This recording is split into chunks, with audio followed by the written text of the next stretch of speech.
হয় অহা 20 ফেব্ৰুৱাৰী 2023 পৰা 20 মাৰ্চ 2023 লৈকে উচ্চতৰ মাধ্যমিক শিক্ষান্ত পৰীক্ষা 2023 অনুষ্ঠিত হ'ব। কিবা নিয়ম থাকিব নেকি? হয়, যিহেতুকে এই বছৰ যিসকল ছাত্ৰ-ছাত্ৰী এই ছাত্ৰ-ছাত্ৰীসকলৰ কাৰণে এই পৰীক্ষাটোৱে মূল পৰীক্ষা হ'ব। কাৰণ তেখেতসকলে মেট্ৰিক পৰীক্ষা তেওঁলোকে দিবলৈ সুযোগ পোৱা নাছিলে কোভিডৰ কাৰণে। হায়াৰ ছেকেণ্ডেৰী ফাৰ্ষ্ট ইয়েৰ পৰীক্ষাও আমি সকলোকে উত্তীৰ্ণ কৰাই দিবলগীয়া হৈছিলে। গতিকে এইসকল ছাত্ৰ-ছাত্ৰী উচ্চতৰ মাধ্যমিক চূড়ান্ত পৰীক্ষাটোৱে মূল পৰীক্ষা হ'ব।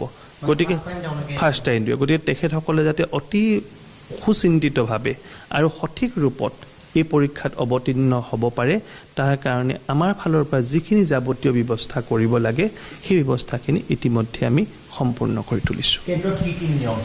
কেন্দ্ৰত আগতে যি ধৰণে যিসকল নিয়ম আছিলে সেই গোটেইখিনি নিয়মে আমাৰ হ'ব।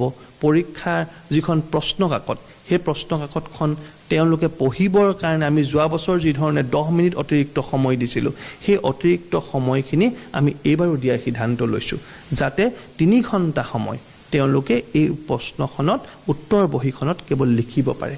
এই গোটেইখিনি যাৱতীয় ব্যৱস্থা আমি ইতিমধ্যে কৰি তুলিছোঁ।